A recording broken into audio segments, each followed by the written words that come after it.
আমি যে গাছটির নিচে দাঁড়িয়ে আছি এটা হলো সেই তিন ফল গাছ। এই যে তিন ফল প্রচুর স্বাদের, অনেক মিষ্টি।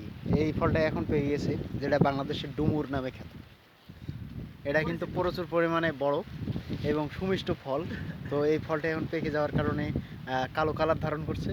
তো এখন আমি একটা বড় সাইজের একটা তিন ফল আর কি পারার চেষ্টা করছি, দেখা যাক। এই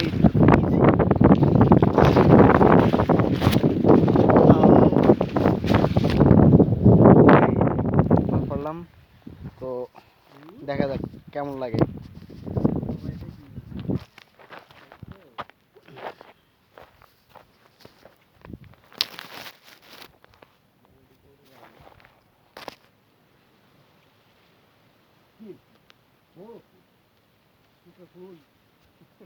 এই তিন ফলটা কিন্তু অনেক স্বাদের এবং রসালো, এর ভেতরে একেবারে মধুর মতন হয়ে গেছে।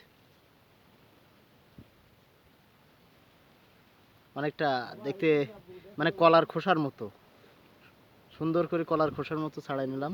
আবার দেখতে ড্রাগন ফল আছে না বাংলাদেশে, সেম ড্রাগন ফলের মতো। দেখা যাক খাই কিরম টেস্ট লাগে। আসলে অস্থির টেস্ট, মধুর মতো মিষ্টি, সেই স্বাদ, সেই স্বাদ। তবে এই তিন ফলের কথা কিন্তু আল কোরআন মাজিদেও বর্ণিত আছে, এবং এটা কিন্তু সকল রোগের শিফা হিসেবেও কাজ করে, সবাই কম বেশি জানি। মাশাআল্লাহ মাশাআল্লাহ।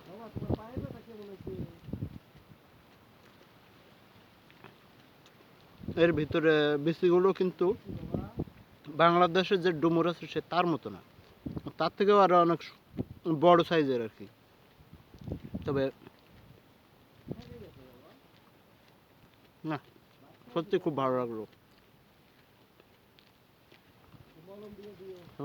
ওকে।